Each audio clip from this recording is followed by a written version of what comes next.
Olá, camaradas! Bom, muita chuva aqui em Brasília, aqui onde eu moro, sempre que chove, cai a conexão. E então a gente vai começar de novo aqui a nossa live, porque ela foi interrompida logo no começo.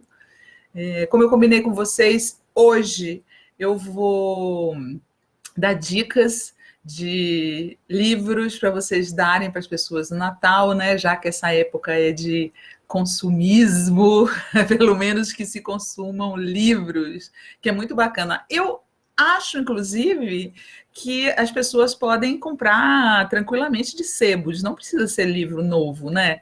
Eu acho o sebo muito bom, porque você reaproveita um livro que já foi impresso, não derruba mais árvores para que os livros sejam feitos, né? E é bom de qualquer maneira. Então, a primeira sugestão que eu dou é essa daqui, ó.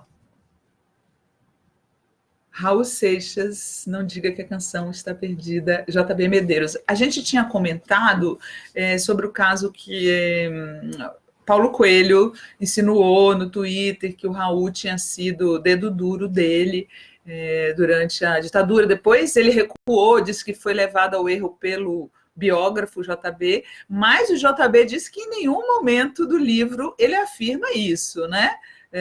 O que se sabe é que Raul foi interrogado e liberado, e o Paulo não. O Paulo foi interrogado, depois ficou preso, foi torturado, totalmente diferente do Raul, e aí talvez por isso ele tenha essa cisma desde aquela época. Mas eu acho que a melhor maneira de tirar essa dúvida é lendo o livro. Tá? Eu acho que é um dos lançamentos do ano, né? Para mim, pelo menos que sou fã do Raul, vai ser a minha leitura de férias. Aliás, eu tinha falado, quando a gente foi interrompido, que esse deve ser provavelmente a nossa penúltima live do ano. Acho que tem mais um ainda na sexta, e aí depois a gente tira um tempinho para voltar com as energias redobradas em 2020. Vamos precisar. Essa live, como vocês sabem, é uma live voltada para a cultura. A gente comenta aqui livros, filmes, séries, música e não tanto política, né? A política perpassa, claro, mas não é o ponto principal da live. Então, vamos continuar aqui. O outro livro que eu queria sugerir para vocês, né? Eu sou uma pessoa que não entende muito de economia, só o básico, acompanho, mas não sou uma grande especialista em economia. Como dona de casa, sei muito bem que a inflação voltou, né? Afinal, há 2 semanas eu comprei 1 quilo de patinho por R$ 29,90 e agora já está custando R$ 40. Então, eu vou indicar para vocês e também para mim um livro do Paulo Nogueira Batista, O Brasil Não Cabe no Quintal de Ninguém, que é um livro que traz uma visão do economista de esquerda, né? Que não é um economista do neoliberalismo. Bastidores da vida de um economista brasileiro no FMI e nos BRICS, e outros textos sobre nacionalismo e nosso complexo de vira-lata. Está saindo pela Leia. O livro do Raul está saindo pela Todavia, tá?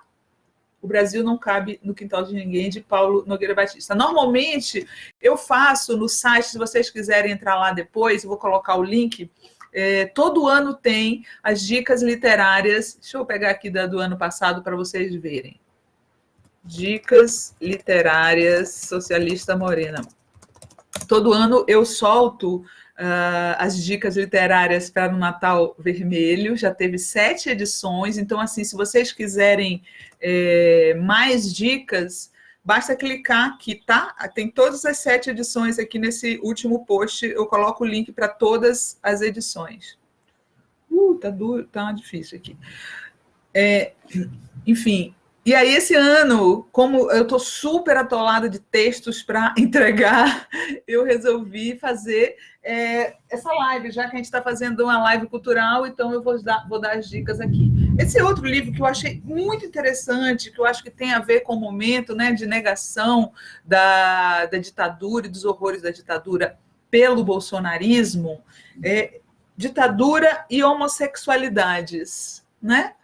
Como os gays foram perseguidos durante a ditadura, porque a ditadura, ao contrário do que eles falam, que só perseguia quem era terrorista e tal, na verdade atingiu a sociedade como um todo, né? Os homossexuais eram reprimidos, os negros eram impedidos até de ter black power, eles raspavam a cabeça dos negros, já escrevi também sobre isso no site.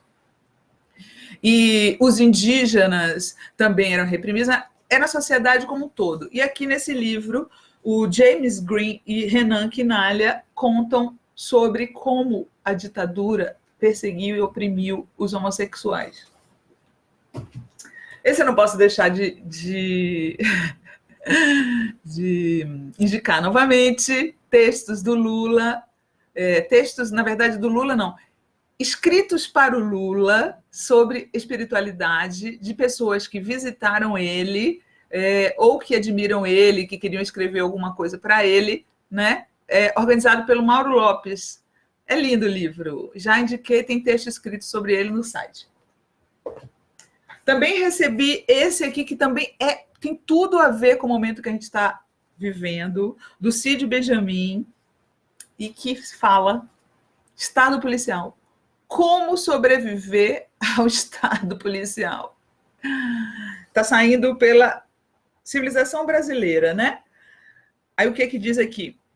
Em Estado policial, como sobreviver, Cid Benjamin, jornalista que enfrentou a ditadura militar como dirigente do MR8, descreve os mecanismos de repressão política dos anos 60 e 70, semelhantes aos das atuais milícias, com suas ramificações em órgãos policiais. Eu acho que no momento em que a polícia, né, a gente teve aquela chacina em Paraisópolis, a gente tem que entender no que está se transformando o Brasil, os perigos desse Estado policial, né? Eu acho, é um livrinho fino, tá? Para quem tem preguiça de ler, tem apenas 143 páginas. O Pedro Cardoso, o ator, ele escreve crônicazinhas no Instagram, né? Ele é um cara muito politizado, acredito que ele foi do Partidão, se eu não me engano. E eles publicaram um compilado das crônicas do Pedro Cardoso no Instagram. Pedro Cardoso, eu mesmo, em busca de um diálogo contra o fascismo brasileiro. Está saindo pela Record. Muito bacana. O que mais que eu tenho aqui? Tem esses dois livros aqui que eu queria comentar com vocês. Esse saiu pela coleção Baderna, da Veneta, que se chama Armadilha da Identidade, né? Que eu acho que é um assunto que a gente tem debatido muito, que é a questão do identitarismo. E aí, o autor, que se chama Assad Haider, ele chama a atenção para o fato de que, vocês sabem que eu sou uma defensora das causas identitárias, eu acho que elas são fundamentais e eu deploro uma esquerda que queira abrir mão das causas identitárias, tá? Mas tem uma coisa importante que eu também acredito. Eu acredito que não é possível dissociar as causas identitárias, o identitarismo, do anticapitalismo, né? Das questões de classe. É preciso que elas andem juntos. Eu queria ler esse trechinho aqui para vocês. Ele cita o coletivo Combarri, que eu pesquisei até hoje para ler para vocês. O coletivo Combarri foi uma organização negra feminista ativa em Boston de 74 a 1980, tá? Olha o que ele fala desse coletivo. O motivo do feminismo negro do Combarri ser tão potente é que ele é anticapitalista.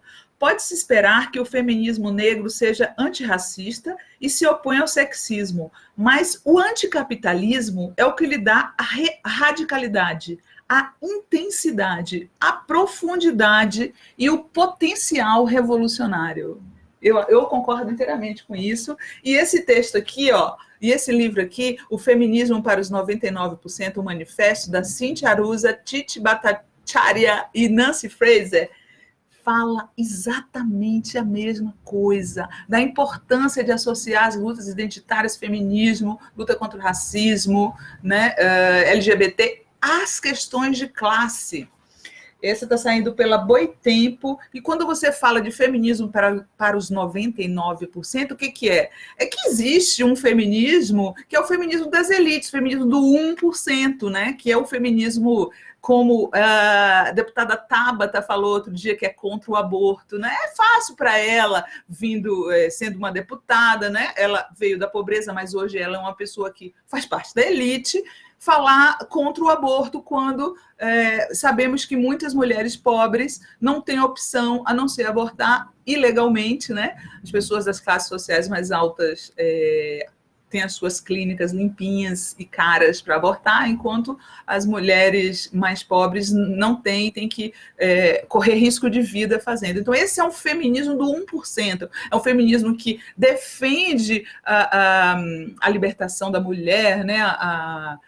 O destaque da mulher no trabalho e tudo, mas não enxerga as questões de classe dentro do feminismo, porque não é a mesma coisa você ser uma presidente de uma empresa e ganhando milhões de reais, e você ser uma mulher independente que ganha o salário mínimo, correto? Então, esse livro é sobre isso, o feminismo para os 99%. Eu estou pegando aqui na ordem aleatória, tá? Esse é o livro que eu estou lendo atualmente. Olha o meu marcador de página, que fofinho. Minha prima que fez, da Frida, tá vendo? Ele é de pano. É um marcador de página de pano. Deixa eu mostrar para vocês. Esse é o livro que eu estou lendo atualmente, que é um livro que todo mundo acha que já leu, de tanto que ouve falar, né? Eu estou lendo Robinson Crusoe, fez 300 anos. Esse ano eu estou querendo escrever um post sobre ele, por isso que eu comprei no sebo R$10 para contar as inúmeras versões, já repararam? As inúmeras versões de Sexta-feira que já existiram. É sobre isso que eu quero escrever. E aí eu estou lendo e me divertindo muito com as histórias de Robinson Crusoe. O Robinson Crusoe é praticamente um tarado pela viagem, por se jogar no mar, né? O cara se joga em inúmeras viagens, e numa delas ele naufraga sério. Ele naufraga outras vezes, mas nessa ele naufraga sério. É aquele encontro Sexta-feira. Robinson Crusoe. Aqui na edição da LPM, eu vi várias edições que são versões. Essa não, é a versão original. Eu achei muito legal que ele faz uma lista, das coisas boas e más sobre o fato dele ter naufragado, tentando assim, tipo, se conformar, né? Então, por exemplo, ele fala: mal, fui lançado uma ilha terrível e desolada, sem qualquer esperança de salvação. Aí ele fala: por outro lado, estou vivo, sem ter me afogado como todos os meus companheiros de viagem. Mal, fui escolhido e, por assim dizer, separado do resto do mundo para ser desgraçado. Aí o lado bom. Mas também fui escolhido entre toda a tripulação para ser poupado à morte. E ele, que me salvou milagrosamente da morte, pode me libertar dessa condição. Eu achei muito engraçado essa lista, assim, tipo Poliana, né? Tentando encontrar o lado bom de estar numa ilha deserta sozinho. Aí, vamos começar aqui. Eu acho que agora tem uns gibis aqui, mas eu quero primeiro falar do livro do Mário Magalhães, que eu adoro, sobre Lutas e Lágrimas, uma biografia de 2018. O livro do Mário é também uma compilação de textos dele no Intercept, no ano de 2018, mostrando como a gente, acompanhando mais ou menos como é que a gente chegou aqui, né? Está saindo pela Record. E aí, esse daqui é infantil, gente. Eu amei tanto esse livro. É um gibi. Chama-se Na Floresta. Estão vendo? Contos de fadas dos irmãos Grimm em quadrinhos. Eu adoro contos de fadas desde criança e continuo adorando. Eu sou capaz de vocês me derem um livro de contos de fadas grossão, assim, eu sou capaz de passar dias me divertindo com ele. E esse daqui é uma coisa linda, né? Porque traz alguns dos maiores quadrinistas latino-americanos. Ops! da atualidade. Esse é João e Maria, contando as histórias. Então tem João e Maria por Federico Passos, João de Ferro por Pablo Cabreira, Branca de Neve e Rosa Vermelha por Power Paola, que é uma quadrinista chilena.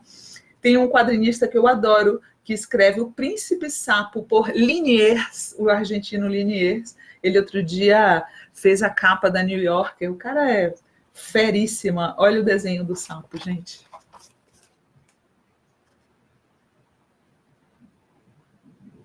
Meu filho adorou. Eu recomendo muitíssimo. O nome da editora é WMF. Ah, Martins Fontes. Está saindo pela Martins Fontes. Comprei esse daqui. Esse livro, esse gibi, né? Um gibi maravilhoso. Eu adorei, saiu pela Veneta.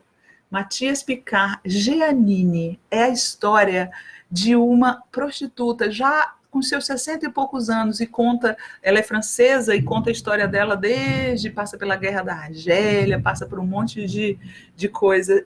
Maravilhoso.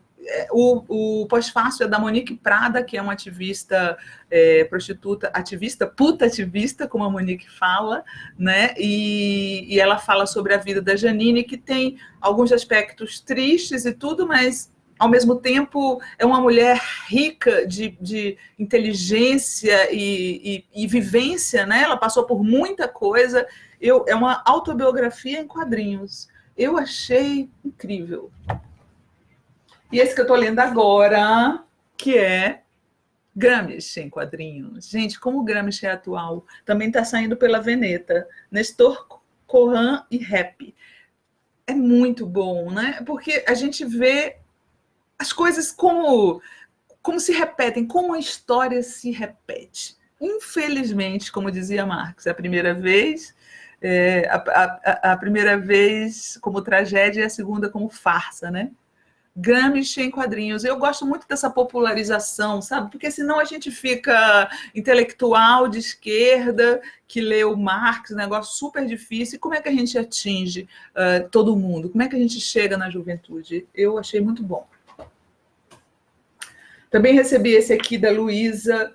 Vocês sabem que o Socialista Morena é o primeiro site brasileiro que tem uma editoria específica da maconha, né? Nós somos defensores da legalização da maconha. O que Bolsonaro fez legalizando a cannabis medicinal para importação não é suficiente, é um absurdo o que ele fez, porque primeiro que não incentiva a indústria nacional, né? Vai ser tudo importado, vai dar dinheiro para os gringos, emprego para os gringos, e também ele impediu o que acabaria com o tráfico, que é o plantio, as pessoas plantarem a sua própria maconha. Esse livro da Luísa é muito bacana, está saindo pela Edufba, editora da UFBA, chama-se Fumo de Negro, a criminalização da maconha no pós-abolição, porque a criminalização da maconha tem tudo a ver com racismo, né? Eu fiz um post sobre isso, entrevistei a Luísa e ela mandou o livro para mim, estou curiosa para ler e recomendo muito a vocês.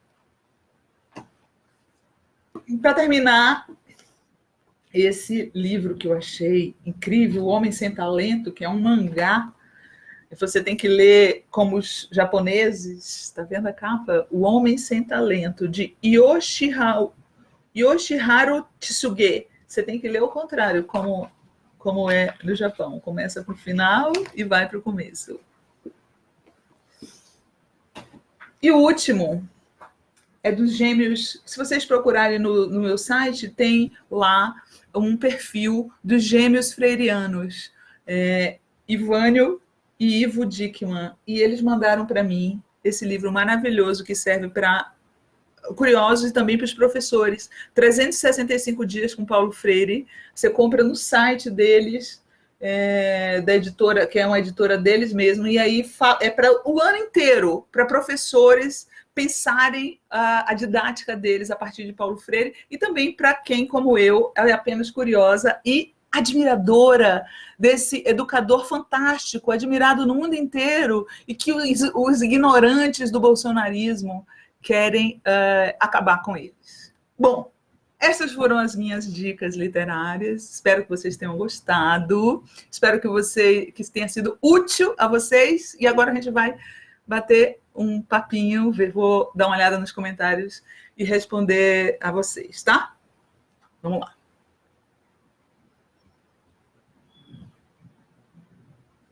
O Wendel Lima pergunta: Raul Seixas seria o novo Wilson Simonal? É isso exatamente que me preocupou, Wendel. Como é que, sem nenhuma prova, sem nenhuma evidência, queriam simonalizar o Raul? Sabe? Eu fiquei muito indignada com essa história e fiquei feliz de ver o jornalista JB Medeiros dizendo que ele nunca afirmou isso. Ele nunca afirmou isso. Foi uma ilação, né? Eu vi gente absurdamente cancelando, né, como eles falam, cancelando o Raul, acabando com o Raul. Francisco Dias diz que recomenda também Raul por Trás das Canções. Muito bom. José de Oliveira, boa noite. Linda Morena, boa, obrigada, boa noite. O Wendel Lima disse que leu Robinson Crusoe recentemente e achou bastante eurocentrista. Poxa, Wendel, é um livro escrito em 1700, né?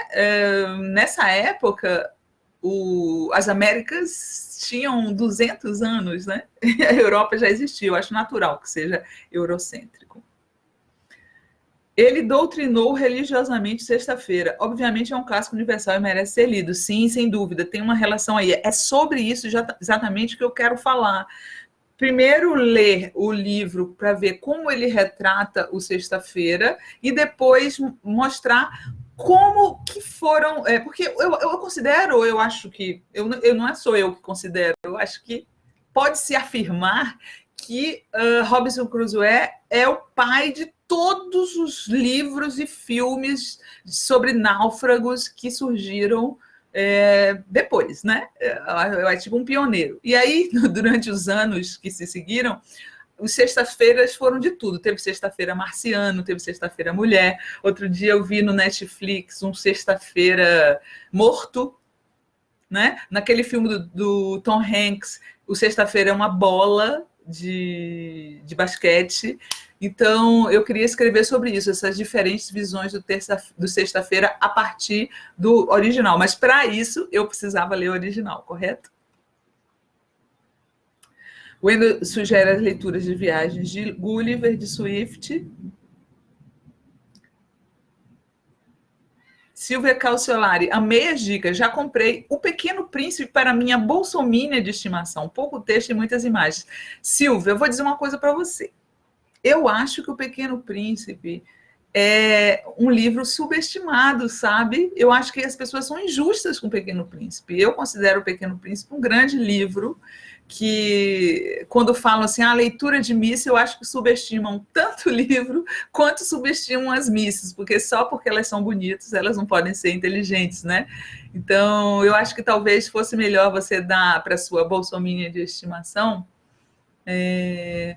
alguma coisa que sei lá, que tocasse ela mais, porque chamar a pessoa de burra porque leu O Pequeno Príncipe, eu acho uma maldade com a pessoa e com o livro. Afonso Braga, minhas primeiras leituras que me ajudaram muito quando adolescente. Ele começou aqui, mas não terminou. Deixa eu ver o que mais. Aparece aqui uns comentários. Que bom que você voltou. Novo comentário. Nair Lara, boa tarde, Sinara. Muito boas dicas. Amei o teu gatinho ali atrás lavando o rosto. Pois é, não tem como eu me livrar dessa criatura. Toda vez que eu faço a live, ele aparece. Afonso, não terminou a história da... Não terminou. Vocês têm mais perguntas? Acho que já está todo mundo de férias, hein? Nossa, como eu estou precisando de férias. Vocês imaginaram, eu ando tão exausta. Deixa eu colocar aqui, enquanto isso, o link que eu tinha prometido. Engraçado, eu não consigo... Desculpa, mas tem muito mosquito aqui em casa, muito. Deixa eu ver o que mais. Silvia Cassolari está explicando por que ela está dando o Pequeno Príncipe para a bolsominion dela, tá? Mas é exatamente por ter uma mensagem que acho fundamental que comprei o Pequeno Príncipe. Uma mensagem que acho fundamental que comprei o Pequeno Príncipe. Espero que ela aprenda algo. Pois é. Pois é, mas não subestima o Pequeno Príncipe, que é um bom livro, eu acho que é um clássico. Isso, Wendel, exatamente. No filme Náufrago, sexta-feira é uma bola de vôlei, exato, chamada Wilson. Wilson porque é a marca da bola, né? E aí ele brinca dizendo que a atuação da bola foi melhor do que muitos atores. No filme que está em cartaz do Netflix, o Sexta-feira é uma pessoa morta que o cara fica andando para cima e para baixo com ela e conversando com ela. Eu acho muito fascinante esse personagem do Sexta-feira, né? Tem um filme que eu também vou citar nesse texto, não sei se vocês já assistiram na sessão da tarde, que chamava Inimigo Meu, que o cara, na verdade, é um náufrago num planeta, né? E aí ele está lá no planeta e aí ele encontra um extraterrestre em formato assim de meio de lagarto, e aí ele de certa maneira eles têm uma relação, assim, não se sabe se o lagarto lá, o ET é homem ou mulher. Eu sei que no final eles têm um filho, é uma coisa bem maluca. E esse também é um Sexta-feira, né? Então o Sexta-feira é aquele personagem que a pessoa está sozinha numa ilha deserta e, de repente, do nada, surge aquele ser que vai ser companhia para ela. Talvez, no fundo, um amigo imaginário, né? Talvez a Sexta-feira seja sempre um amigo imaginário. Nesse filme do Netflix, deixa eu ver como é que é o nome. Netflix, Náufrago Morto. Acho que é o Cadáver... Um Cadáver para Sobreviver. É esse? Não, não. É esse não. Ai, como que se chama, gente? É com aquele menino do... Náufrago, Cadáver. É com aquele menino do Harry Potter? Harry Potter. Filme com... É esse mesmo.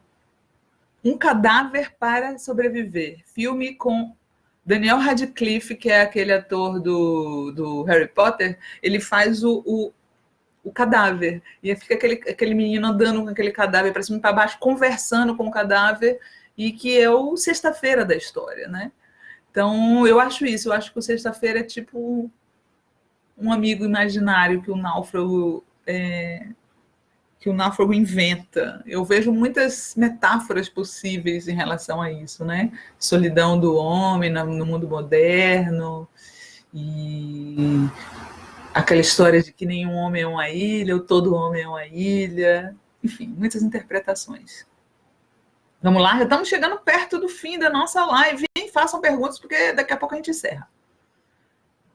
Carlos Eugênio Vilarinho fala, Inimigo Meu é massa, é bem complexo. Pois é muito interessante, porque eu acho que quase todo mundo viu, passou muitas vezes na sessão da tarde, né? Inimigo Meu, como se chamava mesmo os atores? Inimigo Meu, filme.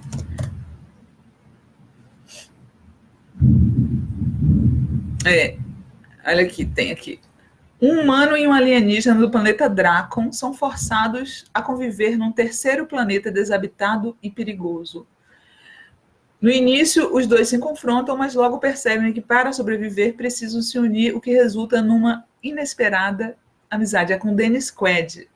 Então, eu achei muito louco esse filme. E quando a gente é criança e assiste, a gente não percebe as nuances, né, que a gente vê depois.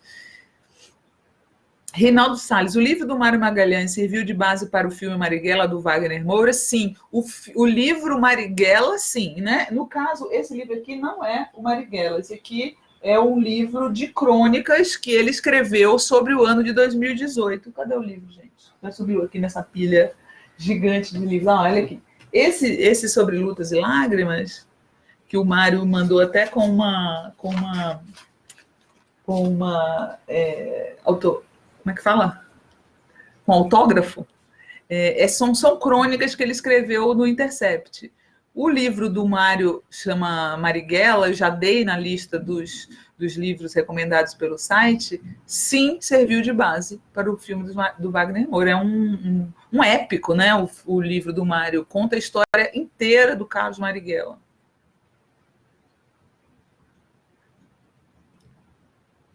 Lúcia Amaral pede que eu dê também dicas de filmes. Toda semana eu estou dando, né? Agora, por exemplo, eu recomendo a vocês um filme que acabou de estrear do Fernando Meirelles, se chama Dois Papas, que é sobre o Papa Francisco e o Papa Bento XVI. Deixa eu dizer aqui mais ou menos para vocês como é. Acabou de estrear nos cinemas. Eu estou até pensando em assistir hoje, então semana que vem eu vou poder comentar com vocês. Dois Papas é um drama dirigido por Fernando Meirelles e escrito por Anthony McCarten, com base na obra de McCarten, O Papa, estrelado por Anthony Hopkins e Jonathan Pryce. Então, eu acho que deve ser muito interessante ver os dois papas ao mesmo tempo, né? Nunca aconteceu isso na história, o Papa precisava morrer para que outro assumisse, e o Fernando Meirelles fez esse filme que é drama e comédia, tá? Eu fiquei muito curiosa. Aqui em Brasília tem cartaz lá no Liberty. Nailara também pede dicas de filmes. Vou dar uma dica de... Deixa eu ver o que eu vi recentemente no... Bom, as coisas que eu tenho visto no Netflix, esses dias eu revi e adorei, claro, Um Grande Garoto. Eu assisti com meu filho, que tem 11 anos, ele ainda não tinha visto, né? É um maravilhoso, baseado no livro do Nick Hornby. Acho que vocês conhecem, com Hugh Grant. Eu acho um clássico. Eu revi e veria de novo. E a gente também viu um desenho animado francês maravilhoso, que se chama Em Busca do Meu Corpo. Eu vou conferir o título, tá? Em Busca do Meu Corpo. Em Busca do Meu Corpo. Animação francesa. Acho que é isso. Perdi Meu Corpo, tá? É uma animação francesa premiada que está no Netflix, conta a história de um menino, um garoto, assim, que a mão dele está andando por aí à procura dele. Eu achei o traço maravilhoso do artista e é um filme bem, bem bacana. Eu dizia lá, censura 16 anos, mas eu vi tranquilamente com minha criança. Bom, como eu disse, estamos chegando ao fim e semana que vem tem mais. Eu queria, de despedida, preparar uma surpresa para vocês, trazer um convidado especial aqui semana que vem. Cruzem os dedos para ver se a gente consegue, para bater um papo sobre literatura. É um político, mas a gente vai bater um papo sobre literatura e vamos ver se vai rolar. Eu comento durante a semana com vocês, se não, de qualquer maneira, na semana que vem a gente está aqui para fazer a nossa última live do ano. Vou separar bastante filmes, as pessoas estão pedindo bastante filmes, e não esqueçam de alimentar seu espírito, né? A cultura, como nós vimos, é um dos grandes alvos desse governo fascista, tanto é que eles indicaram 3 pessoas alopradas, despreparadas e preconceituosas para Funarte, Biblioteca Nacional e Fundação Palmares, né? Então eles estão querendo nos atacar por aí, e é por isso que a gente nunca pode abandonar as nossas leituras, as nossas idas ao cinema, as músicas que a gente gosta, né? Para que a gente esteja com o espírito fortalecido para enfrentar o que vem por aí, porque não está fácil não, né, amigos? Está dureza. Bom, é isso. Bom final de semana a vocês. É sempre um prazer estar aqui batendo esse papinho, trocando essa ideia. Eu fico aqui no meu home office solitária e falar com vocês sempre quebra um pouco essa rotina. Beijão, bom fim de semana, tá? Aproveitem os livros. Tchau.